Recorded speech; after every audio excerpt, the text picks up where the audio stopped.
ಎಲ್ಲರಿಗೂ ನಮಸ್ಕಾರ. ನನ್ನ ಯೂಟ್ಯೂಬ್ ಚಾನಲ್ಗೆ ಸ್ವಾಗತ. ಆತ್ಮೀಯರೇ ಮತ್ತು ವಿದ್ಯಾರ್ಥಿಗಳೇ, ನಾನು ಉಡುಪಿ ದೊಡ್ಡನಗುಡ್ಡೆಯ ವಾಸಂತಿ ಅಂಬಲ್ಪಾಡಿ.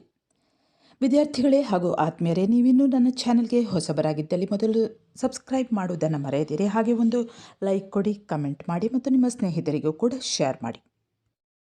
ವಿದ್ಯಾರ್ಥಿಗಳೇ ಮತ್ತು ಆತ್ಮೀಯರೇ, ಈಗ ನಾವು ಸಾರಾ ಅಬೂಬಕ್ಕರ್ ಬರೆದ ಚಂದ್ರಗಿರಿಯ ತೀರದಲ್ಲಿ ಈ ಕಾದಂಬರಿಯ ಕೊನೆಯ ಭಾಗವನ್ನು ಕೇಳೋಣ. ವಿದ್ಯಾರ್ಥಿಗಳೇ ಹಾಗೂ ಆತ್ಮೀಯರೇ, ನೀವು ನನ್ನ ಚಾನೆಲ್ಗೆ ಇದೀಗ ತಾನೇ ಭೇಟಿ ಕೊಡುವವರಾಗಿದ್ದರೆ ಈಗಾಗಲೇ ನಾನು ಈ ಕಾದಂಬರಿಯ 4 ಭಾಗಗಳನ್ನು ಹಾಕಿದ್ದೇನೆ. ಅಲ್ಲಿಗೆ ಭೇಟಿ ನೀಡಿ ಆನಂತರ ಇದನ್ನು ಕೇಳಿ. ಸರಿ ವಿದ್ಯಾರ್ಥಿಗಳೇ, ಈಗ ನಾವು ಕಾದಂಬರಿಯ ಮುಂದಿನ ಭಾಗವನ್ನು ನೋಡೋಣ. ಮೊಹಮ್ಮದ್ ಖಾನರ ಕಾಯಿಲೆ ಉಲ್ಬಣಿಸತೊಡಗಿತು. ಕಡವಿನ ಬಳಿ ಇದ್ದ ಮಸೀದಿಗೂ ಈಗ ಅವರಿಂದ ಹೋಗಲಾಗುತ್ತಿರಲಿಲ್ಲ. ಮನೆಯಲ್ಲೇ ನಮಾಜು ಮಾಡುತ್ತಿದ್ದರು. ಮನೆಯ ಆರ್ಥಿಕ ಪರಿಸ್ಥಿತಿ ಇನ್ನೂ ಹದಗೆಟ್ಟಿತು. ಮನೆಯಲ್ಲಿದ್ದ ಚೆನ್ನಾಗಿ ಹಾಲು ಕೊಡುತ್ತಿದ್ದ ಒಳ್ಳೆಯ ಒಂದು ಆಡು ಮತ್ತು ಅದರ 2 ಮರಿಗಳನ್ನು ಮಾರಿ ಬಂದ ಹಣದಿಂದ ಮನೆಗೆ ಪಂಡಿತನನ್ನು ಕರೆಸಿ ಗಂಡನಿಗೆ ಔಷಧ ಪಥ್ಯ ತಯಾರಿಸಿದಳು ಫಾತಿಮಾ.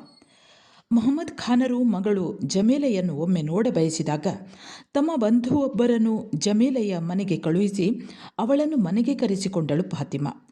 ಗಂಡನ ಕಾಯಿಲೆ ಮತ್ತು ಮಗಳ ಒಡೆದ ಸಂಸಾರ ಮತ್ತು ತಮ್ಮ ಆರ್ಥಿಕ ತಾಪತ್ರಯದಿಂದ ಆಕೆ ಆಗಲೇ ಅರೆಜೀವವಾಗಿದ್ದಳು.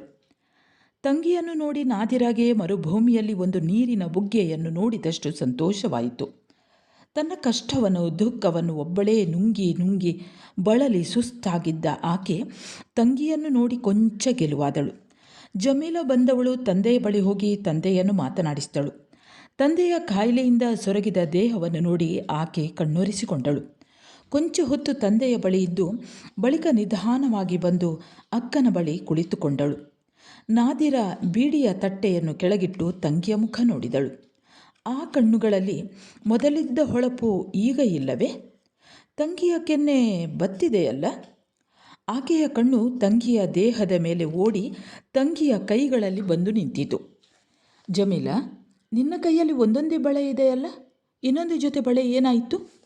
ಕಾತರದಿಂದ ಆಕೆ ತಂಗಿಯೊಡನೆ ಕೇಳಿದಳು. ಜಮೀಲ ಕೊಂಚ ಹೊತ್ತು ತಲೆ ತಗ್ಗಿಸಿ ಕುಳಿತುಕೊಂಡಳು. ಬಳಿಕ ತಲೆ ಎತ್ತಿ ಅಕ್ಕನ ಮುಖವನ್ನು ನೋಡಿದಳು. ಆಕೆಯ ಕಣ್ಣುಗಳಲ್ಲಿ ನೀರಾಡುತ್ತಿತ್ತು. ಹೇಳು ಜಮೀಲ, ಏನಾಯಿತು? ನಾದಿರ ಒತ್ತಾಯಿಸಿದಳು. ಜಮೀಲ ಮೆಲ್ಲಗೆ ಒಳಗಿದ್ದ ತಾಯಿಗೆ ಕೇಳಿಸದಂತೆ ಹೇಳತೊಡಗಿದಳು. ನನ್ನ ಚಿಕ್ಕ ನಾದಿನಿ ಮುನೀರ ಇದ್ದಾಳಲ್ಲ, ಅವಳ ಮದುವೆಗೆ ಮೊದಲು ನಮ್ಮತ್ತೆ 2 ಜೊತೆ ಬಳೆ ಕೊಡುವೆನೆಂದು ಒಪ್ಪಿಕೊಂಡಿದ್ದರಂತೆ. ಅವರಿಂದ ಈವರೆಗೂ ಅದನ್ನು ಕೊಡಲಾಗಲಿಲ್ಲ. ಈಗ 2 ಮಕ್ಕಳಾದ ಮೇಲೆ ಅವಳನ್ನು ಅವಳ ಗಂಡನ ಮನೆಯವರು ನಮ್ಮ ಮನೆಗೆ ಕಳಿಸಿಬಿಟ್ಟರು. ಬಳೆ ಕೊಡದಿದ್ದರೆ ತಲಾಕು ಕೊಡುತ್ತೇವೆ ಎಂದು ಬೆದರಿಸತೊಡಗಿದರು. ನಮ್ಮ ಮನೆಯಲ್ಲಿ ಆಗಲೇ ಬೇಕಾದಷ್ಟು ಜನರಿದ್ದಾರೆ. ಇನ್ನು ಇವಳನ್ನೂ 2 ಮಕ್ಕಳನ್ನು ನೋಡಿಕೊಳ್ಳುವವರು ಯಾರು? ಅದಕ್ಕಾಗಿ ನಮ್ಮತ್ತೆ ನನ್ನ ಬಳೆ ಕೊಡಲು ನನ್ನನ್ನು ಒತ್ತಾಯಿಸಿದರು. ನಮ್ಮ ಯಜಮಾನರು ಅದೇ ಹಠ ಹಿಡಿದರು. ಇನ್ನೇನು ಮಾಡುವುದು? ತೆಗೆದುಕೊಟ್ಟು ಬಿಟ್ಟೆ. ಆಮೇಲೆ ಅವಳು ಗಂಡನ ಮನೆಗೆ ಹೊರಟು ಹೋದಳು ಎಂದು ಹೇಳಿ ಕಣ್ಣೊರೆಸಿಕೊಂಡಳು. ಇದು ಚೆನ್ನಾಗಿದೆ. ಉಮ್ಮ ಅಷ್ಟು ಕಷ್ಟಪಟ್ಟು ಮಾಡಿ ನಿನ್ನ ಕೈಗೆ ಹಾಕಿದ್ದ ಒಡವೆ ನಿನಗೆ ದಕ್ಕದೆ ಹೋಯಿತೆ ಎಂದು ಹೇಳಿದಳು ನಾದಿರ. ಬಳಿಕ ಇಬ್ಬರೂ ಮಾತಿಲ್ಲದೆ ಮೌನವಾಗಿ ಕುಳಿತರು. ಒಬ್ಬೊಬ್ಬರ ಯೋಚನೆ ಒಂದೊಂದು ದಿಕ್ಕಿಗೆ ಓಡಿತು. ನಾದಿರಳ ಮನಸ್ಸು ಆಗಲೇ ಕಾವಳ್ಳಿಗೆ ಹಾರಿ ಆಕೆಯ ಅತ್ತೆಯ ಸುತ್ತ ಸುತ್ತಿತು. ಆಗ ಪಾಪು ಇನ್ನೂ ಹುಟ್ಟಿರಲಿಲ್ಲ. ನಾದಿರಳ ನೆರೆಮನೆಯ ಸ್ನೇಹಿತೆಯೊಬ್ಬಳು ಕಾಲಿಗೆ ಬೆಳ್ಳಿಯ ಚೈನನ್ನು ಮಾಡಿಸಿಕೊಂಡು ಬಂದು ನಾದಿರಾಗೆ ತೋರಿಸಿದ್ದಳು. ನಾದಿರ ಅದನ್ನು ಕೈಯಲ್ಲಿ ಹಿಡಿದುಕೊಂಡು ಹಿಂದೆ ಮುಂದೆ ತಿರುಗಿಸಿ ನೋಡಿ ತುಂಬ ಮೆಚ್ಚಿಕೊಂಡಿದ್ದಳು. ತನ್ನ ಅತ್ತೆಗೂ ತೋರಿಸಿ ತುಂಬ ಚೆನ್ನಾಗಿದೆ ಎಂದಿದ್ದಳು. ತನಗೂ ಅಂಥದ್ದು ಬೇಕೆಂದೇನು ಹೇಳಿರಲಿಲ್ಲ. ಆದರೆ ಆ ರಾತ್ರಿ ರಶೀದ್ ಮನೆಗೆ ಬಂದು ಊಟ ಮಾಡುತ್ತಿದ್ದಾಗ ತಾಯಿ ಬಂದು ಮಗನ ಬಳಿ ಕುಳಿತು ಮಾತಿಗೆ ಪ್ರಾರಂಭಿಸಿದ್ದಳು. ನೋಡು ರಶೀದ್, ಆ ಪಕ್ಕದ ಮನೆಯ ಹುಡುಗಿ ಕಾಲಿಗೆ ಬೆಳ್ಳಿಯ ಚೈನು ಮಾಡಿಸಿಕೊಂಡಿದ್ದಾಳೆ. ನಮ್ಮ ನಾದಿರಗೂ ಅಂಥದ್ದು ಮಾಡಿಸೋಣ, ತುಂಬ ಚೆನ್ನಾಗಿದೆ. ಈಗ ನನ್ನ ಬಳಿ ಹಣ ಇಲ್ಲ ಉಮ್ಮ, ಮುಂದೆ ಎಂದಾದರೂ ಮಾಡಿಸೋಣ. ಮಗನು ತಾಯಿಯ ಮಾತನ್ನು ಅಷ್ಟು ಬೇಗ ಒಪ್ಪುವ ಸ್ಥಿತಿಯಲ್ಲಿ ಇರಲಿಲ್ಲ. ಈಗ ನಾನು ನಿನ್ನೊಡನೆ ಹಣ ಕೇಳಿದ್ದೇನೆ. ನಮ್ಮ 2 ಆಡಿನ ಮರಿಗಳಿವೆಯಲ್ಲ, 2 ಹೋತಗಳು, ಅವುಗಳನ್ನು ಇಟ್ಟುಕೊಂಡೇನು ಮಾಡುವುದು? ಅವುಗಳನ್ನು ಮಾರಿ ಬಂದ ಹಣದಿಂದ ಬೆಳ್ಳಿ ತೆಗೆದುಕೊಂಡು ಅವಳಿಗೊಂದು ಚೈನು ಮಾಡಿಸೋಣ. ತಾಯಿ ಆಗಲೇ ನಿರ್ಧರಿಸಿ ಆಗಿತ್ತು. ಅವರ ಇಚ್ಛೆಯ ಪ್ರಕಾರ ಬೆಳ್ಳಿಯ ಚೈನು ನಾದಿರಳ ಕಾಲನ್ನು ಅಲಂಕರಿಸಿತ್ತು. ಆ ರಾತ್ರಿ ನಾದಿರ ಕೆಲಸ ಮುಗಿಸಿ ತಮ್ಮ ಕೋಣೆಗೆ ಬಂದಾಗ ರಶೀದ್ ಮಂಚದಲ್ಲಿ ಮಲಗಿಕೊಂಡು ದೀಪದ ಬೆಳಕಿನಲ್ಲಿ ಪತ್ರಿಕೆಯನ್ನು ಓದುತ್ತಿದ್ದನು. ನಾದಿರ ಬಂದು ಮಂಚದಲ್ಲಿ ಅವನ ಪಕ್ಕದಲ್ಲಿ ಕುಳಿತುಕೊಂಡಾಗ ಅವನ ಕೈಯಿಂದ ಪತ್ರಿಕೆ ಜಾರಿತು. ಒಂದು ಕೈ ಅವಳ ಸೊಂಟವನ್ನು ಬಳಸಿತು, ಇನ್ನೊಂದು ಕೈ ನಿಧಾನವಾಗಿ ಅವಳನ್ನು ತನ್ನೆದೆಗೆ ಒರಗಿಸಿಕೊಂಡು ಅವಳ ತಲೆಯನ್ನು ನೇವರಿಸತೊಡಗಿತು. ಹೇಳು, ಬೆಳ್ಳಿಯ ಚೈನು ಮಾಡಿಸಿಕೊಟ್ಟಿದ್ದಕ್ಕೆ ನನಗೇನು ಕೊಡುತ್ತಿ? ತುಂಟತನದಿಂದ ಕೇಳಿದನು ಅವನು. ಅವನ ಎದೆಯಲ್ಲಿ ತಲೆಯಿಟ್ಟು ಎದೆಯ ಬಡಿತವನ್ನು ಆಲಿಸುತ್ತಿದ್ದವಳು ಮುಖ ಮೇಲೆತ್ತಿ ಕಣ್ಣರಳಿಸಿ ಮಗುವಿನಂತೆ ಮುಖ ಮಾಡಿಕೊಂಡು, ನನ್ನಲ್ಲೇನಿದೆ ನಿಮಗೆ ಕೊಡಲು ಎಂದು ಕೇಳಿದಾಗ ಆತನು ಆಕೆಯನ್ನು ತಬ್ಬಿಕೊಂಡು ತುಟಿಗಳ ಮೇಲೆ ಚುಂಬನದ ಮಳೆಗರೆದಿದ್ದನು. ಆ ಕ್ಷಣದಲ್ಲಿ ಆಕೆ ಪ್ರಪಂಚವನ್ನೇ ಮರೆತು ಆತನ ಎದೆಯಲ್ಲಿ ಮುಖ ಹುದುಗಿಸಿದ್ದಳು. ಬಳಿಕ ನಿಧಾನವಾಗಿ ತಲೆ ಎತ್ತಿ, ನೀವು ಮತ್ತು ಅತ್ತೆ ಎಂದೆಂದೂ ನನ್ನನ್ನು ಹೀಗೆ ನೋಡಿಕೊಂಡರೆ ಸಾಕು, ನನಗಿನ್ನೇನೂ ಬೇಕಾಗಿಲ್ಲ ಎಂದಿದ್ದಳು. ರಶೀದ್ ತಲಾಕು ಕೊಟ್ಟ ಮೇಲೆ ಅವಳು ಎಲ್ಲ ಸಾಮಾನುಗಳ ಜೊತೆಯಲ್ಲಿ ಆ ಚೈನನ್ನು ಅವನ ಬಳಿಗೆ ಹಿಂತಿರುಗಿಸಿದ್ದಳು. ಅಕ್ಕ, ಎಲ್ಲಿದ್ದಿ? ತಂಗಿಯ ಕರೆ ಕೇಳಿ ನಾದಿರ ಎಚ್ಚೆತ್ತಳು. ಬಳಿಕ ನೀರಸವಾಗಿ ನಗುತ್ತಾ, ಅಲ್ಲಿ ದೂರದ ಕಾವಳ್ಳಿಗೆ ಹೋಗಿದ್ದೆ ಎಂದಾಗ ತಂಗಿ ಅಕ್ಕನ ಭುಜದಲ್ಲಿ ತಲೆ ಇಟ್ಟು ಬಿಕ್ಕಿ ಬಿಕ್ಕಿ ಅಳುತ್ತಾ, ಅಕ್ಕ, ನಿನ್ನನ್ನು ಪಾಪುವನ್ನು ನೆನೆಯುವಾಗ ನನ್ನ ಹೊಟ್ಟೆಯಲ್ಲಿ ಬೆಂಕಿ ಬಿದ್ದಂತಾಗುತ್ತದೆ ಎಂದಳು. ನಾದಿರಾಳ ಕಣ್ಣೀರು ಬತ್ತಿ ಹೋಗಿತ್ತು. ನೀನೇಗೆ ನೊಂದುಕೊಳ್ಳುತ್ತಿ? ಅದೆಲ್ಲ ಆ ಸರ್ವಶಕ್ತನು ನನ್ನ ಹಣೆಯಲ್ಲಿ ಬರೆದದ್ದು. ಹಣೆ ಬರಹವನ್ನು ಅಳಿಸಲಾಗುತ್ತದೆಯೇ ಎಂದು ತಂಗಿಯನ್ನು ಸಂತೈಸಿದಳು. ಆ ರಾತ್ರಿ ಊಟವಾದ ಬಳಿಕ ಇಬ್ಬರೂ ನಾದಿರಳ ಕೋಣೆಯಲ್ಲಿ ಮಂಚದಲ್ಲಿ ಮಲಗಿದ್ದರು. ತಂದೆಯ ನರಳಿಕೆ ಅಸ್ಪಷ್ಟವಾಗಿ ಕೇಳಿಸ್ತಿತ್ತು. ಇಬ್ಬರು ಮಾತಾಡುತ್ತಾ ಮಲಗಿದ್ದಾಗ ದೂರದಲ್ಲೆಲ್ಲೋ ಹಾಡಿನ ದನಿ ಕೇಳಿಸಿತು. ಅಕ್ಕ, ದೋಣಿಯಲ್ಲಿ ಮದುವೆಯ ದಿಬ್ಬಣ ಹೋಗುವಂತಿದೆ, ಬಾ, ನದಿ ತೀರಕ್ಕೆ ಹೋಗೋಣ. ಜಮೀಲ ನಾದಿರಳನ್ನು ಕರೆದಳು. ಇಬ್ಬರೂ ಎದ್ದು ನದಿ ತೀರಕ್ಕೆ ಬಂದು ತಾವು ಚಿಕ್ಕಂದಿನಲ್ಲಿ ಕುಳಿತುಕೊಳ್ಳುತ್ತಿದ್ದ ಬಂಡೆಯಲ್ಲಿ ಕುಳಿತು ನೀರಿನಲ್ಲಿ ಕಾಲನ್ನು ಇಳಿಬಿಟ್ಟರು. ಹುಣ್ಣಿಮೆಯ ರಾತ್ರಿಯಾಗಿದ್ದುದರಿಂದ ಎಷ್ಟು ಹೊತ್ತಿನಲ್ಲಿ ಭರತದ ನೀರು ಬಂಡೆಯ ಕೆಳಭಾಗವನ್ನು ಮುಳುಗಿಸಿತ್ತು. ಇಬ್ಬರ ಸೀರೆಯ ಕೆಳಭಾಗಗಳು ನೀರಿನಲ್ಲಿ ನೆನೆಯುತ್ತಿದ್ದವು. ಅಸ್ಪಷ್ಟವಾದ ಹಾಡು ಸ್ಪಷ್ಟವಾಗಿ ಕೇಳಿಸತೊಡಗಿತು. ಅದೇ ರಾಜಕುಮಾರಿ ಮತ್ತು ಮಂತ್ರಿ ಕುಮಾರನ ಪ್ರಣಯದ ಕಥೆಯ ಹಾಡು. ನಾದಿರಾಗೆ ಈ ಹಾಡುಗಳೆಂದರೆ ತುಂಬ ಇಷ್ಟ. ಇವರಿಬ್ಬರು ಚಿಕ್ಕವರಾಗಿದ್ದಾಗ ಫಾತಿಮಾ ಈ ಹಾಡುಗಳನ್ನು ಹಾಡಿ ಮಕ್ಕಳಿಗೆ ಈ ಕಥೆಗಳನ್ನು ಹೇಳುತ್ತಿದ್ದಳು. ರಾಜಕುಮಾರಿಯ ವಿರಹ ವೇದನೆಯ ಹಾಡನ್ನು ಫಾತಿಮಾ ಬಹಳ ಚೆನ್ನಾಗಿ ಹಾಡುತ್ತಿದ್ದಳು. ಆಗೆಲ್ಲ ಅದನ್ನು ಕೇಳಿ ನಾದಿರಾಗೆ ಅಳು ಬರುತ್ತಿತ್ತು.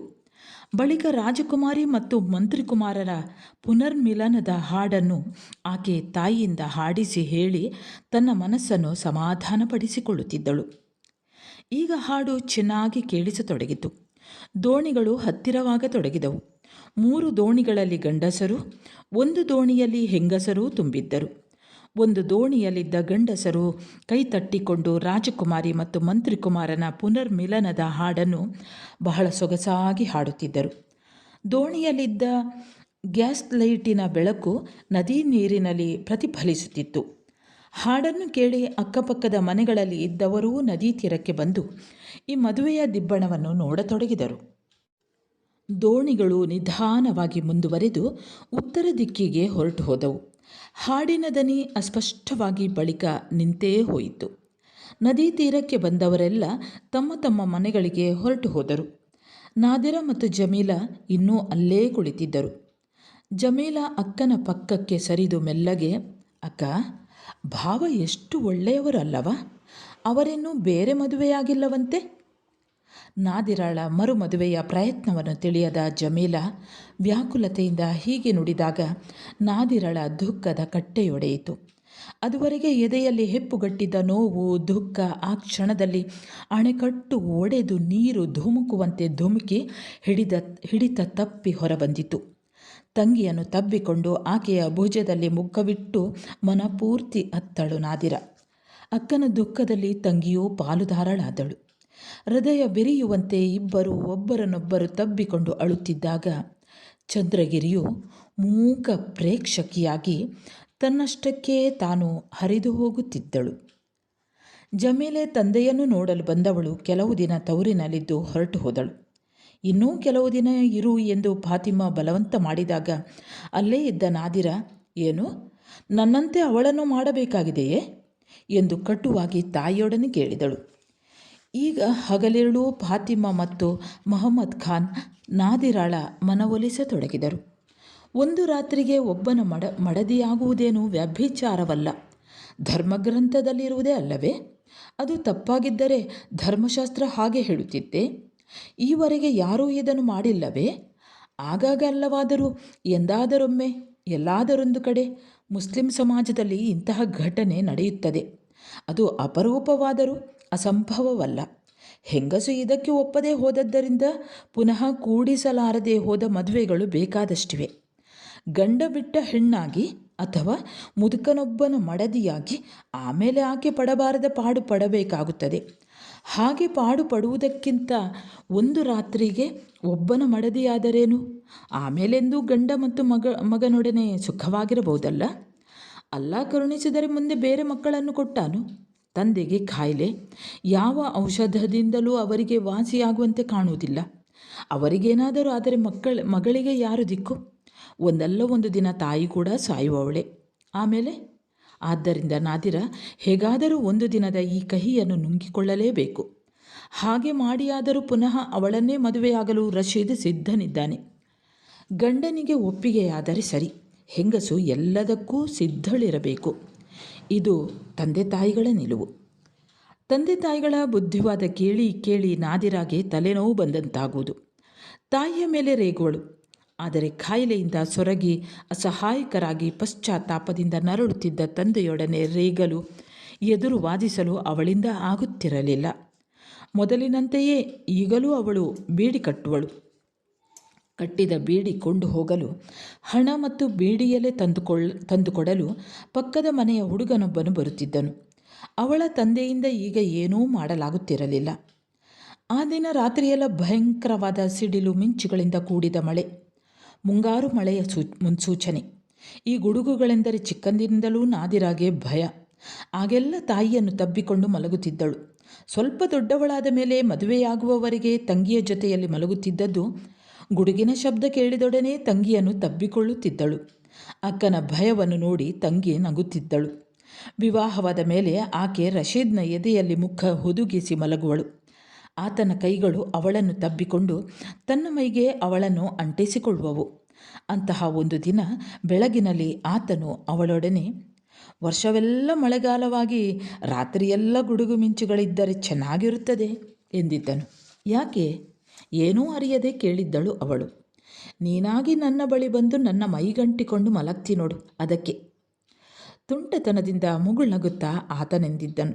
ಥು, ನಾಚಿಕೆ ಇಲ್ಲದವರು, ಅತ್ತೆಗೇನಾದರೂ ಕೇಳಿಸಿತೇ ಎಂದು ಅವಳು ಮುಖ ಕೆಂಪು ಮಾಡಿಕೊಂಡು ಅಲ್ಲಿಂದ ಓಡಿದ್ದಳು.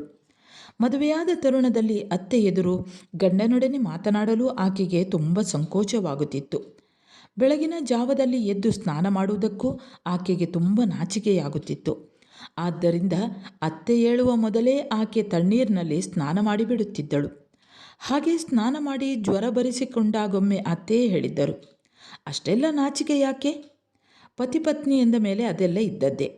ಮದುವೆಯ ಉದ್ದೇಶವೇ ಅದಲ್ಲವೇ? ಬೆಳಿಗ್ಗೆ ಎದ್ದು ನೀರು ಬಿಸಿ ಮಾಡಿಕೊಂಡೇ ಸ್ನಾನ ಮಾಡು. ಆಮೇಲೆ ಅತ್ತೇ ತನಗಿಂತ ಮೊದಲು ಎದ್ದು ನೀರೊಲೆಗೆ ಉರಿ ಹಾಕಿ ಬಿಡುವರು. ಹಾಗೆಲ್ಲ ಅವರು ಎಷ್ಟು ಒಳ್ಳೆಯವರಾಗಿದ್ದರು. ನಿದ್ದೆ ಇಲ್ಲದೆ ಹೊರಳಾಡಿ ನಾದಿರಾಳ ಮೈಕೈ ನೋಯತೊಡಗಿತು. ಗುಡುಗಿನ ಸದ್ದು ಕೇಳಿದಾಗ ತಲೆದಿಂಬಿನಲ್ಲಿ ಮುಖವಿಟ್ಟು ಕಿವಿಗೆ ಕೈಯಿಟ್ಟು ಮಲಗುವಳು. ಈ ಯೋಚನೆಗಳಿಂದ, ಈ ಯಾತನೆಗಳಿಂದ ತನಗೆಂದೂ ಮುಕ್ತಿ ಇಲ್ಲವೇ? ಮರುದಿನ ಬೆಳಿಗ್ಗೆ ತಂದೆ ಇನ್ನೊಮ್ಮೆ ನಾದಿರಾಳನ್ನು ಕರೆದು ಒಂದಷ್ಟು ಬುದ್ಧಿವಾದ ಹೇಳಿದರು. ನೋಡು ಮಗು, ಮತ್ತೊಮ್ಮೆ ಮಳೆಗಾಲ ಕಾಲಿಟ್ಟಿದೆ. ಈ ಮಳೆಗಾಲ ಮುಗಿಯುವವರೆಗೆ ನಾನಿರುತ್ತೇನೋ ಇಲ್ಲವೋ. ನಿನಗೊಂದು ನೆಲೆಯಾಗಿದ್ದರೆ ನಾನು ಒಂದಷ್ಟು ಶಾಂತಿಯಿಂದ ಕಣ್ಣು ಮುಚ್ಚುತ್ತಿದ್ದೆ. ಕೇಳಿ ಕೇಳಿ ತಲೆ ಚಿಟ್ಟು ಹಿಡಿದ ಅದೇ ಪುರಾಣ. ಒಬ್ಬನನ್ನು ಒಂದು ರಾತ್ರಿಗೆ ಮದುವೆಯಾಗಬೇಕು. 3 ತಿಂಗಳಾದ ಮೇಲೆ ರಶೀದ್ನನ್ನು ಮದುವೆಯಾಗಬೇಕು. ಇಲ್ಲವಾದರೆ ನೀನು ಹೊಸ ಮನೆಯ ಸಲೀಮನನ್ನಾದರೂ ಮದುವೆಯಾಗು. ಅಂತೂ ನೀನು ಏನಾದರೊಂದು ತೀರ್ಮಾನ ಮಾಡಲೇಬೇಕು ಮಗು. ಬತ್ತಿದ್ದ ಕೆನ್ನೆಗಳ, ಗುಳಿಬಿದ್ದ ಕಣ್ಣುಗಳ, ಬೆಳ್ಳಗಾದ ಕುರುಚಲು ಗಡ್ಡ ಮೀಸೆಗಳನ್ನು ಹೊತ್ತು ಆಗಲೋ ಈಗಲೋ ಸಾಯುವಂತಿದ್ದ ತಂದೆ ದೈನ್ಯದಿಂದ ಹೀಗೆಂದಾಗ ನಾದಿರಾಗೆ ಕಣ್ಣೀರು ಉಕ್ಕಿತು. ಆಕೆ ಅಲ್ಲಿ ನಿಲ್ಲದೆ ನಿಧಾನವಾಗಿ ಬಂದು ಜಗಲಿಯಲ್ಲಿ ಕುಳಿತುಕೊಂಡು ಬೀಡಿಯ ತಟ್ಟೆಯನ್ನು ಮಡಿಲಲ್ಲಿ ಇಟ್ಟುಕೊಂಡಳು. ದೈನ್ಯತೆಯೇ ಮೂರ್ತಿವೆತ್ತಂತೆ ಅಸಹಾಯಕರಾಗಿ ತನ್ನನ್ನು ತಂದೆ ಯಾಚಿಸುತ್ತಿದ್ದ ದೃಶ್ಯವು ಆಕೆಯ ಕಣ್ಣಿಂದ ಮರೆಯಾಗದಾಯಿತು. ರಾತ್ರಿಯ ವೇಳೆಗೆ ಹಲಸಿನ ಮರದ ಗೆಲ್ಲೊಂದು ಮುರಿದು ಬಿತ್ತು. ಆಡು ಮತ್ತು ಮರಿಗಳು, ದನಗಳು, ಕರುಗಳು ಅದರ ಸುತ್ತ ಸೇರಿ ಎಲೆಗಳನ್ನು ತಿನ್ನುತ್ತಿದ್ದವು. ದನಗಳು ಎಲೆಯನ್ನು ನೋಡಿ ಕಟ್ಟಿ ಹಾಕಿದಲ್ಲೇ ಅರಚುತ್ತಿದ್ದವು. ಅದರ ಕರ್ಕಶವಾದ ಕೂಗನ್ನು ಕೇಳಲಾರದೆ ನಾದಿರ ಎದ್ದು ಹೋಗಿ ಅವುಗಳಿಗೂ ಒಂದಷ್ಟು ಎಲೆಗಳನ್ನು ತಂದು ಹಾಕಿದಳು. ತಾಯಿ ರಾತ್ರಿ ಹಲಸಿನ ಮರದಿಂದ ಬಿದ್ದ ಕಾಯನ್ನು ತಂದು ಪದಾರ್ಥ ಮಾಡಲು ಕೊಯ್ಯುತ್ತಿದ್ದಳು. ನಾದಿರ ಪುನಃ ಬಂದು ಜಗಲಿಯಲ್ಲಿ ಕುಳಿತುಕೊಂಡಳು. ಈಗ ಆಕೆಯ ಮನಸ್ಸಿನ ಆಳದಲ್ಲಿ ಹೊಯ್ದಾಟ ಪ್ರಾರಂಭವಾಯಿತು. ತಂದೆ ಅನ್ನುವುದು ನಿಜ. ತಂದೆಯ ನಂತರ ತಮ್ಮ ಮನೆಗೆ ಗಂಡು ದಿಕ್ಕು ಯಾರಿದ್ದಾರೆ? ನಾನೇನೋ ಬೀಡಿ ಕಟ್ಟಿ ಜೀವಿಸಬಹುದು, ಆದರೆ ಮನೆಗೊಂದು ಗಂಡು ದಿಕ್ಕು ಬೇಕಲ್ಲ. ತಾನು ಪ್ರಾಯದ ಹೆಣ್ಣು, ತಾಯಿಯೂ ಏನೂ ತಿಳುವಳಿಕೆ ಇಲ್ಲದ ಹಳ್ಳಿಯ ಹೆಂಗಸು. ಮುಂದೆ ದಿನನೂಕುವುದು ಹೇಗೆ? ತಂದೆ ಸೂಚಿಸಿದ ಈ 2 ದಾರಿಗಳಲ್ಲಿ ತಾನು ಯಾವುದಾದರೂ ಒಂದನ್ನು ಆರಿಸಿಕೊಳ್ಳಲೇಬೇಕಾಗಿದೆ. ಆದರೂ ಮೊದಲಿನದಕ್ಕಿಂತಲೂ ಎರಡನೆಯದಾದರೂ ಆಗಬಹುದು. ಅದೂ ಸಾಧ್ಯವಿಲ್ಲ. ತನ್ನ ತಂದೆಯ ಪ್ರಾಯದ ಆ ಸಲೀಮನನ್ನು ನೆನೆಯುವಾಗಲೇ ಆಕೆಗೆ ವಾಂತಿ ಬಂದಂತಾಯಿತು. ಜಿಗುಪ್ಸೆಯಿಂದ ಪ್ರಾಣ ಕಳೆದುಕೊಳ್ಳುವಂತಾಯಿತು. ಅಂಗಳದಲ್ಲಿ ಹೆಜ್ಜೆಯ ಸದ್ದು ಕೇಳಿ ನಾದಿರ ತಲೆ ಎತ್ತಿ ನೋಡಿದಳು. ನೋಡಿ ತನ್ನ ಕಣ್ಣನ್ನು ತಾನೇ ನಂಬದಾದಳು. ರಶೀದ್ನ ತಾಯಿ ಅಮ್ಮಿನ ಪಾಪುವನ್ನು ಸೊಂಟದಲ್ಲಿ ಇಟ್ಟುಕೊಂಡು ತನ್ನೆದುರಿಗೆ ನಿಂತಿದ್ದರು. ಪಾಪು ಗುರುತು ಸಿಗದಷ್ಟು ಬದಲಾಗಿದ್ದನು. ಸುಮಾರು 1 ವರ್ಷದ ಹಿಂದೆ ಅಂಬೆಗಾಲಿಕ್ಕುತ್ತಿದ್ದವನು ಈಗ ಓಡಾಡುವ ಪುಟ್ಟ ಹುಡುಗನಾಗಿದ್ದನು. ನಾದಿರ ಬೇಡಿಯ ತಟ್ಟೆಯನ್ನು ತನಗರಿಯದಂತೆ ಕೆಳಗಿಟ್ಟಳು. ಅವಳ ನೋಟವು ಪಾಪುವಿನಲ್ಲಿ ನೆಟ್ಟಿತ್ತು. ಮನಸ್ಸಿನ ಅಂತರಾಳದಲ್ಲೆಲ್ಲೋ 100 ದುಂಬಿಯ ಝೇಂಕಾರ ಒಟ್ಟಿಗೆ ಮೊಳಗಿದಂತಾಯಿತು. ಎದ್ದು ಅತ್ತೆಯ ಬಳಿ ಬಂದು ಮಗುವಿನೆಡೆಗೆ ಕೈ ನೀಡಿದಳು. ಬಾ ಪಾಪು. ಕಣ್ಣು ನೀರು ಉದುರಿಸುತ್ತಿದ್ದರೂ ತುಟಿ ಮಂದಹಾಸದಿಂದ ಅರಳಿತ್ತು. ಆದರೆ ಮಗನು ತಾಯಿಯನ್ನು ಮರೆತಿದ್ದನು. 1 ವರ್ಷದ ಹಿಂದೆ ಕಂಡ ಮುಖ. 9 ತಿಂಗಳ ಕೂಸು ಆ ಮುಖವನ್ನು ನೆನಪಿಟ್ಟುಕೊಳ್ಳಲು ಸಾಧ್ಯವೇ? ಅವನು ತನ್ನ ಅಜ್ಜಿಯನ್ನು ಬಲವಾಗಿ ತಬ್ಬಿಕೊಂಡು ಮುಖವನ್ನು ಪಕ್ಕಕ್ಕೆ ಹೊರಳಿಸಿದನು. ನಿರಾಸೆಯಿಂದ ಆಕೆಯ ಕೈ ತನ್ನಷ್ಟಕ್ಕೇ ಕೆಳಗಿಳಿಯಿತು. ಹೃದಯ ನೋವಿನಿಂದ ಬೆರೆಯಿತು. 1 ಕ್ಷಣದಲ್ಲಿ ಸಾವರಿಸಿಕೊಂಡು ಬನ್ನಿ ಎಂದು ಅತ್ತೆಯನ್ನು ಒಳಗೆ ಕರೆದಳು. ಬನ್ನಿ ಅತ್ತೆ ಎಂದು ಹೇಳಲು ಆಕೆಯ ನಾಲಿಗೆ ಹೊರಳಲಿಲ್ಲ. ಹಿಂದಿನ ಸಲ ಅವರು ಬಂದಾಗ ಆದುದನ್ನೆಲ್ಲ ಫಾತಿಮಾ ಮರೆತಳು. ಸಡಗರದಿಂದ ಓಡಾಡಿ ಬಂದವರಿಗೆ ಚಹಾ ತಿಂಡಿ ತಯಾರಿಸಿದಳು. ಮೊಮ್ಮಗುವನ್ನು ಎತ್ತಿಕೊಳ್ಳಲು ಆಕೆಯೂ ಪ್ರಯತ್ನಪಟ್ಟಳು. ಆದರೆ ಅವನು ಅಜ್ಜಿಯನ್ನು ಬಲವಾಗಿ ತಬ್ಬಿಕೊಂಡು ಬಿಟ್ಟಿದ್ದನು. ಕೊನೆಗೂ ನಾದಿರ ಅವನು ಅಳುತ್ತಿದ್ದರೂ ಬಲವಂತವಾಗಿ ಎತ್ತಿಕೊಂಡು ತನ್ನ ತಂದೆಯ ಬಳಿಗೆ ಹೋದಳು. ಮೊಮ್ಮಗನನ್ನು ನೋಡಿ ಅಜ್ಜನ ಮುಖ ಒಮ್ಮೆಲೆ ಗೆಲುವಿನಿಂದ ಊರಗಲವಾಯಿತು. ಮೊಮ್ಮಗನನ್ನು ಎತ್ತಿಕೊಳ್ಳಲು ಅವರ ಮಂಚದಲ್ಲಿ ಕುಳಿತಲ್ಲಿಂದಲೇ ಕೈ ಚಾಚಿದರು. ಈಗ ಮಗು ಅಳುವನ್ನು ಮರೆತು ಅಜ್ಜನ ಮುಖವನ್ನು ಮಿಕ್ಕಿ ಮಿಕ್ಕಿ ನೋಡಿತು. ಕೊಂಚ ಹೊತ್ತು ಅಲ್ಲಿದ್ದು ನಾದಿರ ಮಗುವನ್ನು ಎತ್ತಿಕೊಂಡು ನದಿ ತೀರವನ್ನೆಲ್ಲ ಸುತ್ತಾಡಿದಳು. ಅವನೂ ಅಳುವನ್ನು ಮರೆತು ನದಿಯನ್ನೇ ನೋಡುತ್ತಿದ್ದನು. ನದಿಯಲ್ಲಿ ಹೋಗುತ್ತಿದ್ದ ದೋಣಿಗಳನ್ನು ಮಗನಿಗೆ ತೋರಿಸಿದಳು. ನದಿ ತೀರಕ್ಕೆ ಹಿಂಡುಗಟ್ಟಿ ಬಂದ ಚಿಕ್ಕ ಚಿಕ್ಕ ಮೀನುಗಳನ್ನು ತೋರಿಸಿದಳು. ಮಾವಿನ ಮರದಡಿಯಲ್ಲಿ ರಾತ್ರಿಯ ಗಾಳಿಗೆ ಬಿದ್ದಿದ್ದ ಒಂದು ಹಣ್ಣನ್ನು ಎತ್ತಿ ಮಗುವಿನ ಕೈಗೆ ಕೊಟ್ಟಳು. ಮಗುವಿನ ಕೆನ್ನೆ ಗಲ್ಲಗಳಿಗೆ ಮುತ್ತಿಟ್ಟು ಮಗುವನ್ನು ಅಪ್ಪಿಕೊಂಡು ಮುದ್ದಾಡಿದಳು. ನಾದಿರ. ತಾಯಿಯ ಕರೆ ಕೇಳಿ ಎಚ್ಚೆತ್ತಳು ನಾದಿರ. ಆಕಾಶದಲ್ಲಿ ಹಕ್ಕಿಯಂತೆ ಹಾರುತ್ತಿದ್ದವಳಿಗೆ, ಮೋಡದಂತೆ ತೇಲುತ್ತಿದ್ದವಳಿಗೆ ಭೂಮಿಗೆ ಬಿದ್ದಂತಾಯಿತು. ಮುಖ ಬಾಡಿತು. ಆಕೆ ನಿಧಾನವಾಗಿ ಕಾಲೆಳೆದುಕೊಂಡು ಮನೆಯೊಳಗೆ ಹೋದಳು. ಅಷ್ಟು ಹೊತ್ತು ಅಳು ನಿಲ್ಲಿಸಿದ್ದ ಮಗು ಅಜ್ಜಿಯನ್ನು ನೋಡಿದೊಡನೆ ಅಳತೊಡಗಿತು. ತಾಯಿಯ ಕೈಯಿಂದ ಜಾರಿ ಅಜ್ಜಿಯ ಬಳಿಗೆ ಓಡಿತು. ನೋಡಿ ಉಮ್ಮ, ಎಷ್ಟು ಹೇಳಿದರೂ ಇವಳು ಈ 2ನೆಯ ಮದುವೆಗೆ ಒಪ್ಪುವುದಿಲ್ಲ. ಒಂದು ರಾತ್ರಿಯ ಮದುವೆಯಿಲ್ಲದೆ ಇವರು ಗಂಡ ಹೆಂಡತಿ ಒಂದಾಗುವುದು ಸಾಧ್ಯವೇ ಇಲ್ಲವಲ್ಲ? ಧರ್ಮಶಾಸ್ತ್ರವನ್ನು ಮೀರುವಂತಿದೆಯೇ? ಅವಳಿಗೆ ನೀವೇ ಸ್ವಲ್ಪ ಬುದ್ಧಿ ಹೇಳಿ. ಫಾತಿಮಾ ಬೀಗಿತ್ತಿಯೊಡನೆ ಹೇಳುತ್ತಿದ್ದಳು. ಧರ್ಮಶಾಸ್ತ್ರವನ್ನು ಮೀರುವುದು ಹೇಗೆ ಸಾಧ್ಯ? ಅದು ಮೌಲ್ವಿಗಳು ತಾನೇ ಹೇಳಿದ್ದು. ಖುರಾನಿನಲ್ಲಿ ಹಾಗೆ ಇದೆಯೆಂದ ಬಳಿಕ ಅದು ಆಗಲೇಬೇಕು. ಒಂದು ರಾತ್ರಿಗೆ ತಾನೇ. ಹೇಗಾದರೂ ಒಪ್ಪಿಕೊಂಡು ಬಿಡಮ್ಮ. ರಶೀದ್ಗೆ ಏನೂ ಅಭ್ಯಂತರವಿಲ್ಲ. ಆಮೇಲೆ ನೀವು ಗಂಡ ಹೆಂಡತಿಯನ್ನು ಯಾರೂ ಅಗಲಿಸಲಾರರು. ತಂದೆ ತಾಯಿಗಳೊಡನೆ ಅತ್ತೆಯೂ ಸೇರಿಕೊಂಡಳು. ಯಾಕೋ ಈ ದಿನ ಒಂದೇ ಬಾರಿಗೆ ಸಾಧ್ಯವೇ ಇಲ್ಲ ಎಂದು ಹೇಳಲು ನಾದಿರಾಗೆ ಮೊದಲಿನಂತೆ ನಾಲಿಗೆ ಮೇಲೆ ಏಳಲಿಲ್ಲ. ಆಕೆ ತಲೆ ತಗ್ಗಿಸಿ ಕುಳಿತುಕೊಂಡಳು. ನೋಡಮ್ಮ, ಈ ಮಗುವಿಗಾಗಿ ಆದರೂ ನೀನು ಯೋಚನೆ ಮಾಡು ಎನ್ನುತ್ತಾ ಅಮ್ಮಿನ ಮೇಲೆದ್ದು ಮಗುವನ್ನು ಸೊಂಟದಲ್ಲಿ ಎತ್ತುಕೊಂಡಾಗ ನಾದಿರಾಗೆ ಕರುಳು ಬಾಯಿಗೆ ಬಂದಂತಾಯಿತು. ಇವನನ್ನು ಸದ್ಯಕ್ಕೆ ಇಲ್ಲೇ ಬಿಟ್ಟು ಹೋದರಾಗದೆ 4 ದಿನ ಕಳೆದು ಕಳಿಸಿಕೊಡ್ತೇನೆ ದೈನ್ಯಳಾಗಿ ಕೇಳಿದಳು ಆಕೆ. ಇಲ್ಲಮ್ಮ, ರಶೀದ್ ನದಿಯಾಚೆ ನಿಂತಿದ್ದಾನೆ. ಮಗುವನ್ನು ಜೊತೆಯಲ್ಲೇ ಕರ್ಕೊಂಡು ಬರಬೇಕೆಂದು ಕಟ್ಟಪ್ಪಣೆ ಮಾಡಿದ್ದಾನೆ. ಆಕೆ ಅಸಹಾಯಕರಾಗಿ ಹೇಳಿದರು. ರಶೀದ್ ನದಿಯಾಚೆ ಇದ್ದಾನೆ? ತನ್ನನ್ನು ನೋಡಿದನೆ? ತಾನು ಮಗುವನ್ನು ಆಡಿಸುವ ಉತ್ಸಾಹದಲ್ಲಿ ನದಿಯಾಚೆ ನೋಡಿಯೇ ಇರಲಿಲ್ಲ. ತಲಾಖ್ ಹೇಳಿದ ಮೇಲೆ ಪರಸ್ಪರ ನೋಡಬಾರದಲ್ಲ? ಆತ ಅಲ್ಲಿದ್ದದ್ದು ತನಗೆ ತಿಳಿದಿದ್ದರೆ ತಾನು ನದಿ ತೀರಕ್ಕೆ ಹೋಗುತ್ತಲೇ ಇರಲಿಲ್ಲ. ತಾನಂತೂ ನೋಡಿಲ್ಲವಲ್ಲ, ತನ್ನಿಂದೇನೂ ತಪ್ಪಾಗಿಲ್ಲ ಎಂದು ನಾದಿರ ತನ್ನನ್ನು ತಾನೇ ಸಂತೈಸಿಕೊಂಡಳು. ಮಗುವನ್ನು ಇನ್ನೊಮ್ಮೆ ಎತ್ತಿಕೊಳ್ಳಲು ಕೈ ಚಾಚಿದಳು ನಾದಿರ. ಈಗ ಮಗು ಅಜ್ಜಿಯನ್ನು ತಬ್ಬಿಕೊಂಡು ಮುಖ ತಿರುಗಿಸಲಿಲ್ಲ. ನಾದಿರಳ ಮುಖವನ್ನೇ ಪಿಳಿಪಿಳಿ ನೋಡಿ ನಿಧಾನವಾಗಿ ತಾಯಿಯೆಡೆಗೆ ಕೈ ಚಾಚಿದನು. ರಕ್ತಬಂಧನ ಅಷ್ಟು ಬೇಗ ಕಳಚಿ ಹೋಗದಲ್ಲ? 3 ಸಲ ತಲಾಖ್ ಎಂದು ಹೇಳಿ ಥೂ ಥೂ ಎಂದು ಬಿಟ್ಟರೆ ಎಂದೆಂದಿಗೂ ಆಗಿ ಮುರಿದು ಬೀಳಲು ಅದು ನಿಕಾಹ್ ಅಲ್ಲವಲ್ಲ? ಇಲ್ಲಿ ಬಂಧಿಸಿರುವುದು ರಕ್ತ. ನಾದಿರ ಮಗುವನ್ನು ಎತ್ತಿಕೊಂಡು ಮತ್ತೊಮ್ಮೆ ಮುತ್ತಿಟ್ಟಳು. ಮಗು ತಾಯಿಯ ಮುಖವನ್ನೇ ತದೇಕ ಚಿತ್ತದಿಂದ ನೋಡತೊಡಗಿತು. ಅವನ ಮುಖದಲ್ಲಿ ನಗುವರಳಿತು.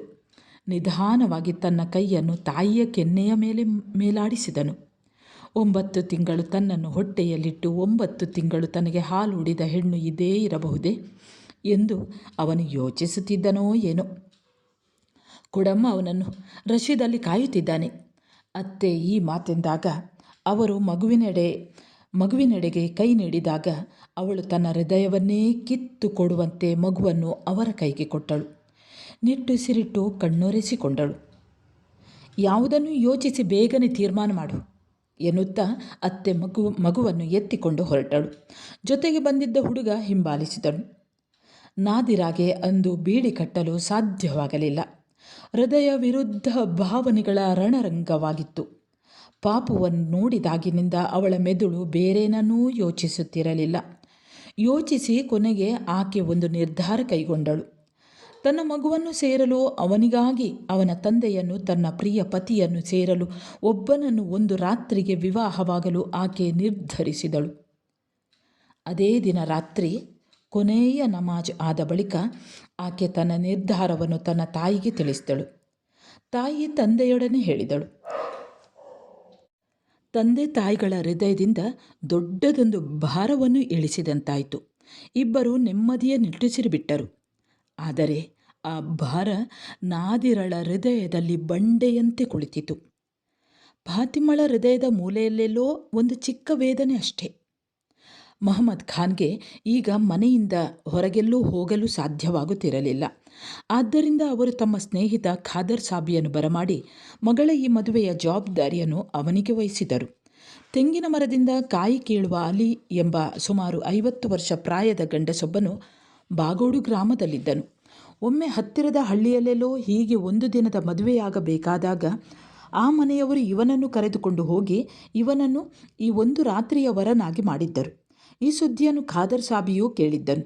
ಈ ಒಂದು ದಿನದ ಮದುವೆ ಬಹಳ ಅಪರೂಪವಾಗಿದ್ದುದರಿಂದ ಎಂದಾದರೊಮ್ಮೆ ಇಂತಹ ಮದುವೆ ನಡೆದಾಗ ಊರಲ್ಲೆಲ್ಲ ಸುದ್ದಿಯಾಗುತ್ತಿತ್ತು. ಮರುದಿನ ಖಾದರ್ ಸಾಬಿಯು ಕಿಳಿಯೂರಿನಿಂದ ಬಾಗೋಡು ಗ್ರಾಮಕ್ಕೆ ಬಂದು ಅಲಿಯನ್ನು ಭೇಟಿಯಾದನು. ಆತನೊಡನೆ ವಿಷಯವನ್ನೆಲ್ಲ ತಿಳಿಸಿ ಮುಂದಿನ ಗುರುವಾರ ರಾತ್ರಿ ಕಿಳಿಯೂರಿನ ಮಹಮ್ಮದ್ ಖಾನರ ಮನೆಗೆ ಬರಬೇಕು ಎಂದು ಹೇಳಿದನು. ಹೊಸ ಬಟ್ಟೆ ಕೊಳ್ಳಲು ಆತನ ಕೈಯಲ್ಲಿ ಒಂದಿಷ್ಟು ಹಣವನ್ನು ಕೊಟ್ಟನು. ಆತನು ಸಂತೋಷದಿಂದ ತಲೆಯಾಡಿಸಿದನು. ಒಂದು ರಾತ್ರಿಗೆ ಆದರೂ ಒಂದು ಹೆಣ್ಣನ್ನು ವಿವಾಹವಾಗಲು ಈತನು ಸಿದ್ಧನಿದ್ದನು. ಈತನನ್ನು ವಿವಾಹವಾಗಲು ಸಿದ್ಧಳೆ ಎಂದು ನಾದಿರಳನ್ನು ಕೇಳಬೇಕಾಗಿರಲಿಲ್ಲ. ಯಾಕೆಂದರೆ ಒಂದು ದಿನಕ್ಕೆ ಅವಳು ಎಲ್ಲವನ್ನು ಸಹಿಸಿಕೊಳ್ಳಲೇಬೇಕು. ಬೇರೆ ದಾರಿಯೇ ಇಲ್ಲ. ಎಲ್ಲ ಸಮಸ್ಯೆಗಳನ್ನು ಎದುರಿಸಬೇಕಾದವಳು ಹೆಣ್ಣು. ಗಂಡಸೇನು ಇಂತಹ ಸಮಸ್ಯೆಯನ್ನು ಎದುರಿಸಬೇಕಾಗಿಲ್ಲ. ತಮಗಿಷ್ಟ ಬಂದಾಗ ತಲಾಖ್ ಎಂದು 3 ಸಲ ಹೇಳಿಬಿಟ್ಟರೆ ಅವರ ಕೆಲಸ ಮುಗಿಯಿತು. ಎಲ್ಲ ಬಂಧನವೂ ಕಳಚಿತು. ತಲಾಖ್ ಯಾಕೆ ಹೇಳಿದೆ ಎಂದು ಯಾರಿಗೂ ಕಾರಣ ಕೊಡಬೇಕಾಗಿಲ್ಲ. ಆ ಹೆಣ್ಣಿಗೆ ಜೀವನಾಂಶವನ್ನೂ ಕೊಡಬೇಕಾಗಿಲ್ಲ. ಮೆಹರು ಹೊರತು ಅವಳಿಗೆ ಯಾವ ರೀತಿಯ ಪರಿಹಾರವನ್ನು ಕೊಡಬೇಕಾಗಿಲ್ಲ. ಅವರು ಪುನಃ ಅವಳನ್ನು ವಿವಾಹವಾಗ ಬಯಸಿದರೆ ಆಗ ಅವಳು ಮಾತ್ರ ಇನ್ನೊಬ್ಬನನ್ನು ವಿವಾಹವಾಗಿ ಈ ಗಂಡನಿಂದ ತಲಾಖ್ ಪಡೆದು ಬರಬೇಕೇ ಹೊರತು ಆ ಗಂಡನು ಇನ್ನೊಬ್ಬಳನ್ನು ಮದುವೆಯಾಗಿ ಆ ಹೆಂಡತಿಗೆ ತಲಾಖ್ ಕೊಟ್ಟು ಬರಬೇಕು ಎಂಬ ನಿಯಮವಿಲ್ಲ.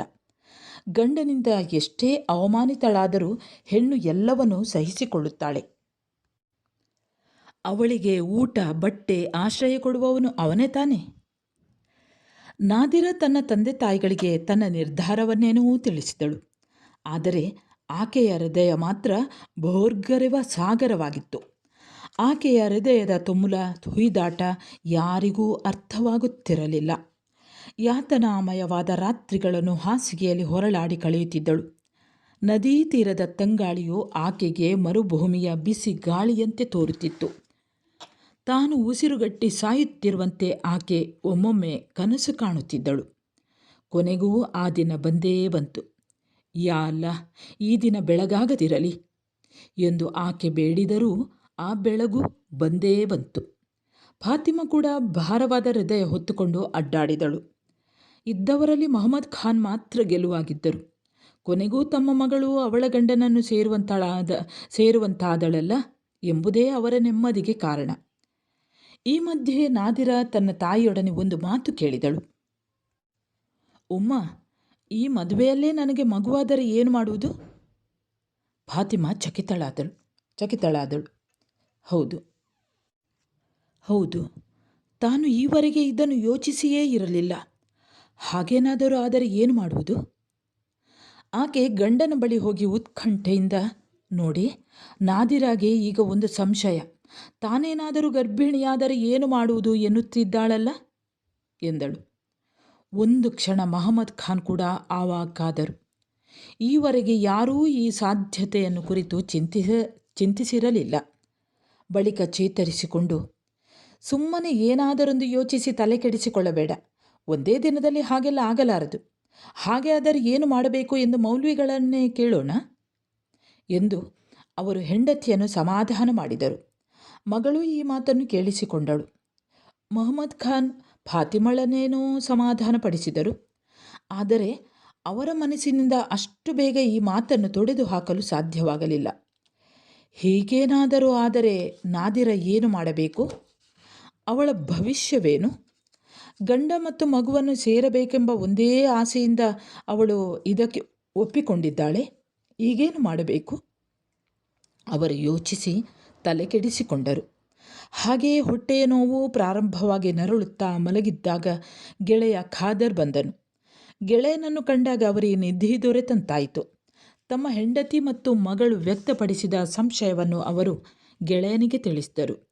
ಕೊನೆಗೆ ಅವರು ಅವನೊಡನೆ, ನೋಡು ಖಾದರ್, ನೀನು ಈಗಲೇ ಮಣಿಪುರಕ್ಕೆ ಹೋಗಿ ಅಲ್ಲಿಯ ದೊಡ್ಡ ಮಸೀದಿಯ ದೊಡ್ಡ ಮೌಲ್ವಿಯವರನ್ನು ನೋಡಿ ಅವರಿಗೆ ಈ ವಿಷಯವನ್ನು ತಿಳಿಸುವೆಯಾ? ಈ ವಿಷಯದಲ್ಲಿ ಅವರು ಏನು ಹೇಳುತ್ತಾರೆಂದು ಇವತ್ತೇ ಕೇಳಿಕೊಂಡು ಬರುವೆಯಾ? ನನ್ನ ಆರೋಗ್ಯ ಚೆನ್ನಾಗಿದ್ದಿದ್ದರೆ ನಾನೇ ಹೋಗಿ ಕೇಳಿಕೊಂಡು ಬರುತ್ತಿದ್ದೆ. ವಿನಯದಿಂದ ಅವರು ಗೆಳೆಯನೊಡನೆ ಹೀಗೆ ಕೇಳಿದಾಗ ಖಾದರ್ ಸಾಬಿಯಿಂದ ನಿರಾಕರಿಸಲು ಸಾಧ್ಯವಾಗಲಿಲ್ಲ. ಅಲ್ಲದೆ ಇಂತಹ ಸಮಸ್ಯೆಗೆ ಪರಿಹಾರವೇನೆಂದು ತಿಳಿಯಲು ಈಗ ಅವನೂ ಆಸಕ್ತನಾಗಿದ್ದನು. ಅವನು ಕೂಡಲೇ ತನ್ನ ಮನೆಗೆ ಹೋಗಿ ಬಟ್ಟೆ ಬದಲಾಯಿಸಿ ಕೊಡೆಯನ್ನು ಎತ್ತಿಕೊಂಡು ಮಣಿಪುರಕ್ಕೆ ಹೊರಟನು. ಮಣಿಪುರದ ದೊಡ್ಡ ಮಸೀದಿಗೆ ಅವನು ತಲುಪಿದಾಗ ಮಸೀದಿಯ ದೊಡ್ಡ ಮೌಲ್ವಿಗಳು ಮಧ್ಯಾಹ್ನದ ನಮಾಜು ಮಾಡಿ ಕುರಾನ್ ಓದುತ್ತಾ ಕುಳಿತಿದ್ದರು. ಅವನು ಅಲ್ಲೇ ಕೊಳದಲ್ಲಿ ಕೈಕಾಲು ತೊಳೆದು ಮಸೀದಿಯ ಒಳಗೆ ಬಂದು ನಮಾಜು ಮಾಡಿದನು. ಮೌಲ್ವಿಗಳ ಕುರಾನ್ ಪಠಣ ಮುಗಿದ ಮೇಲೆ ಅವರ ಬಳಿ ಹೋಗಿ ಅವರಿಗೆ ಸಲಾಂ ಹೇಳಿದನು. ಅವರು ಸಲಾಮನ್ನು ಹಿಂತಿರುಗಿಸಿ ಅವನು ಬಂದ ಕಾರಣವನ್ನು ಕೇಳಿದರು. ಖಾದರ್ ಸಾಬಿಯು ನಾದಿರಳ ತಲಾಖ್ ಮತ್ತು ಈ ಒಂದು ದಿನದ ಮದುವೆಯನ್ನು ಅವರಿಗೆ ತಿಳಿಸಿದನು. ಬಳಿಕ, ನೋಡಿ ಮೌಲ್ವಿಗಳೇ, ಈಗ ಆ ಹುಡುಗಿಗೆ ಒಂದು ಸಂಶಯ, ಇದರಲ್ಲಿ ತನಗೆ ಮಗುವಾದರೆ ಏನು ಮಾಡುವುದು ಎಂದು. ತಾವು ದಯವಿಟ್ಟು ಈ ಸಮಸ್ಯೆಗೆ ಪರಿಹಾರ ಸೂಚಿಸಬೇಕು ಎಂದು ಅತಿ ವಿನಯದಿಂದ ಅವರನ್ನು ಕೇಳಿಕೊಂಡರು. ಮೌಲ್ವಿಗಳು ಕೆಲಕಾಲ ಮಾತೇ ಆಡಲಿಲ್ಲ. ಅವರ ಎದೆಯ ಏರಿಳಿತದಿಂದ, ರಭಸದ ಶ್ವಾಸೋಚ್ಛ್ವಾಸದಿಂದ ಅವರಿಗೆ ಸಿಟ್ಟು ಬಂದಿದೆ ಎಂದು ಖಾದರ್ ಸಾಬಿಗೆ ತಿಳಿಯಿತು. ಅವರ ಕಣ್ಣುಗಳು ನಕ್ಷತ್ರದಂತೆ ಹೊಳೆಯತೊಡಗಿದವು.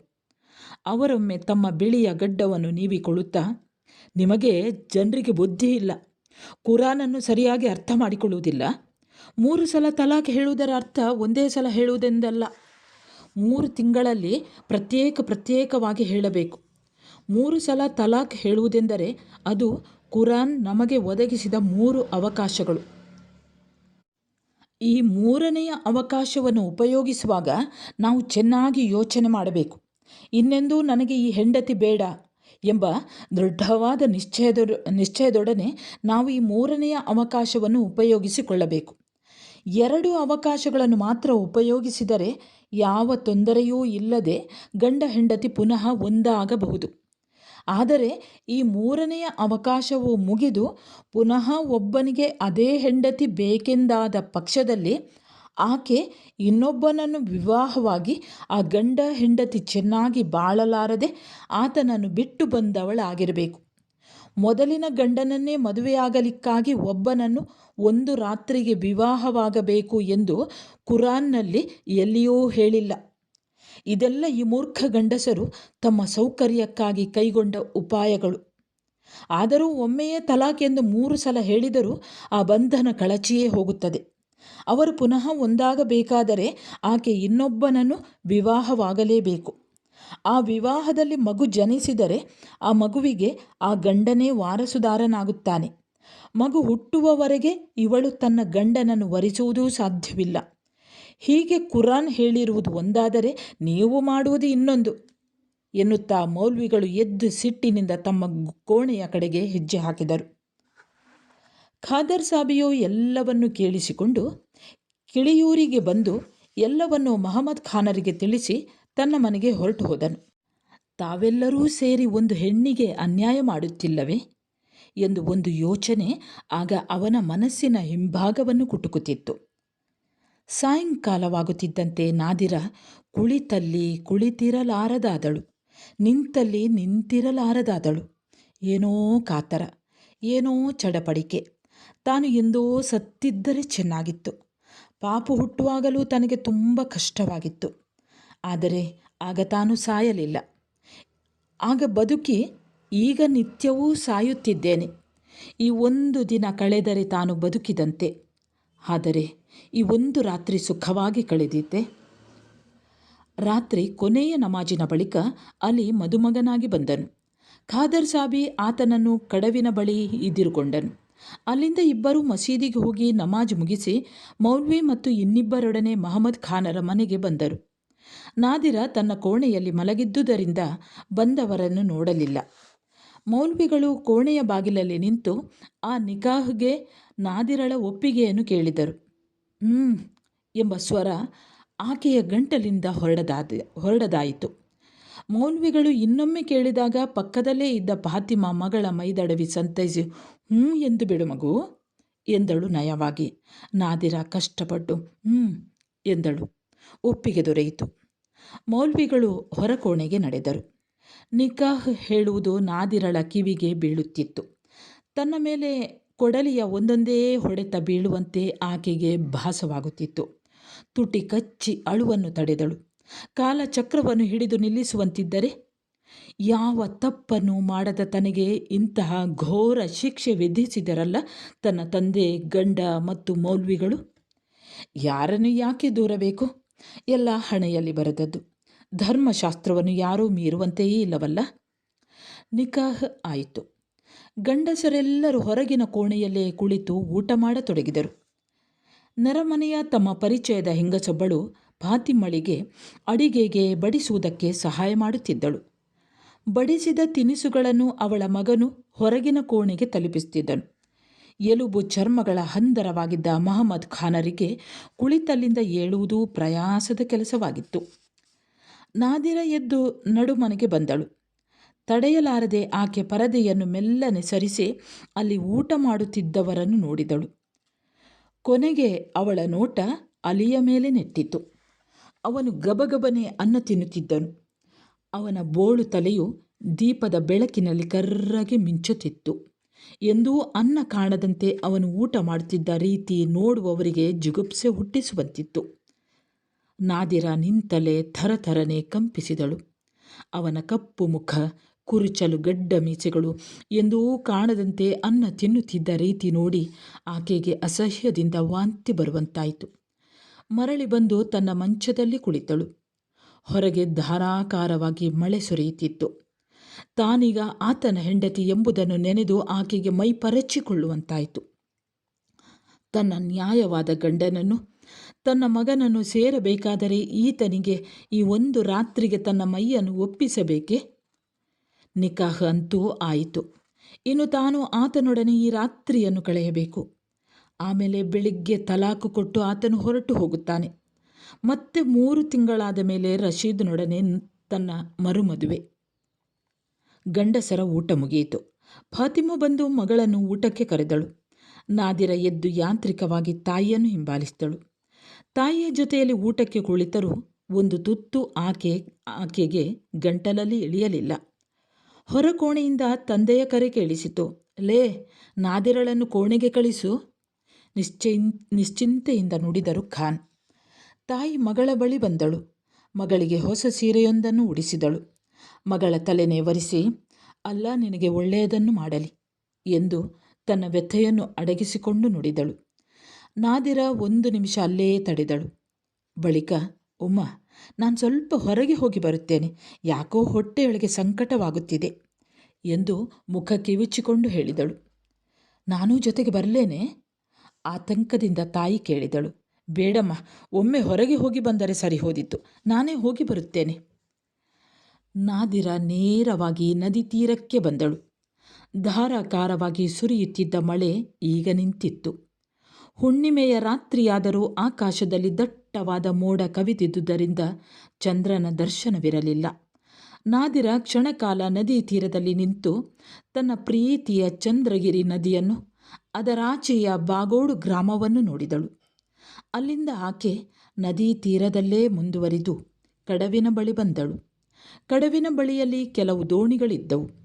ಮಳೆಗಾಲದ ರಾತ್ರಿಯಾದುದರಿಂದ ಇಷ್ಟು ಹೊತ್ತಿನಲ್ಲಿ ನದಿಯನ್ನು ದಾಟುವವರು ಯಾರೂ ಇರಲಿಲ್ಲ. ಮಸೀದಿಯ ಬಳಿಗೆ ಬಂದಳು. ಮಸೀದಿಯಲ್ಲೂ ಯಾರೂ ಇರಲಿಲ್ಲ. ಮಸೀದಿಯ ಅಂಗಳದಲ್ಲಿದ್ದ ಗೋರಿಗಳೆಂದರೆ ಚಿಕ್ಕಂದಿನಲ್ಲಿ ಆಕೆಗೆ ಭಯವಾಗುತ್ತಿತ್ತು. ಮಸೀದಿಯ ಪಕ್ಕದ ಕಾಲುದಾರಿಯಲ್ಲಿ ಚಿಕ್ಕಂದಿನಲ್ಲಿ ತಾಯಿಯ ಜೊತೆಯಲ್ಲಿ ಎಲ್ಲಿಗಾದರೂ ಹೊರಟರೆ ಆಕೆ ಆ ಗೋರಿಗಳ ಕಡೆಗೆ ನೋಡುತ್ತಿರಲಿಲ್ಲ. ಆದರೆ ಈ ದಿನ ಅವಳಿಗೆ ಯಾವ ರೀತಿಯ ಭಯವೂ ಆಗಲಿಲ್ಲ. ಅಲಿಯನ್ನು ನೋಡಿದ ಮೇಲೆ, ಆತನೊಡನೆ ಒಂದು ರಾತ್ರಿಯನ್ನು ಕಳೆಯಬೇಕೆಂದ ಮೇಲೆ ಆಕೆ ಅಲ್ಲೇ ಅರ್ಧ ಸತ್ತಿದ್ದಳು.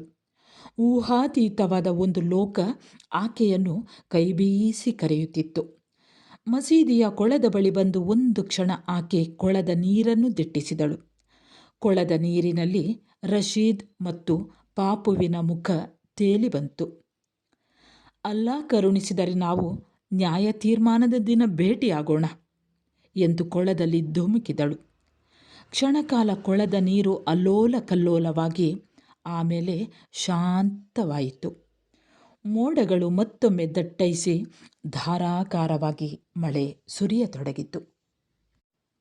ಆತ್ಮೀಯರೇ ಹಾಗೂ ವಿದ್ಯಾರ್ಥಿಗಳೇ, ಸಾರಾ ಅಬೂಬಕರ್ ಬರೆದ ಚಂದ್ರಗಿರಿಯ ತೀರದಲ್ಲಿ ಅನ್ನುವಂತಹ ಕಾದಂಬರಿಯ ವಾಚನ ಇಲ್ಲಿಗೆ ಮುಕ್ತಾಯವಾಗ್ತದೆ. ವಿದ್ಯಾರ್ಥಿಗಳೇ, ಈ ಒಂದು ಕಾದಂಬರಿಗೆ ಸಂಬಂಧಿಸಿದ ಹಾಗೆ 5 ಪ್ರಶ್ನೆಗಳನ್ನು ಮೊದಲ ಭಾಗದಲ್ಲಿ ಕೊಟ್ಟಿದ್ದೇನೆ. ಇನ್ನೊಮ್ಮೆ ನಿಮ್ಮ ನೆನಪಿಗಾಗಿ ಮೊದಲ ಪ್ರಶ್ನೆ ನೋಡಿಕೊಳ್ಳಿ. ಚಂದ್ರಗಿರಿಯ ತೀರದಲ್ಲಿ ಕಾದಂಬರಿಯ ವಸ್ತು ಮತ್ತು ಆಶಯವನ್ನು ವಿವರಿಸಿರಿ. 2ನೇ ಪ್ರಶ್ನೆ, ಧರ್ಮದ ಹೆಸರಿನಲ್ಲಿ ಜರುಗುವ ಶೋಷಣೆಯನ್ನು ಸಾರಾರವರ ಚಂದ್ರಗಿರಿಯ ತೀರದಲ್ಲಿ ಕಾದಂಬರಿಯ ಹಿನ್ನೆಲೆಯಲ್ಲಿ ವಿಶ್ಲೇಷಿಸಿರಿ.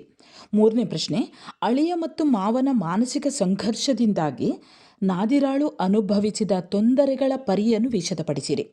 4ನೇ ಪ್ರಶ್ನೆ, ಮುಗ್ಧತೆ, ಅಜ್ಞಾನ, ಸಣ್ಣತನಗಳಿಂದಾಗಿ ನಾದಿರಾಳ ಬದುಕು ಆಹುತಿಯಾದ ಬಗೆಯನ್ನು ಕಾದಂಬರಿ ಚಿತ್ರಿಸಿರುವ ರೀತಿಯನ್ನು ಪರಿಶೀಲಿಸಿರಿ.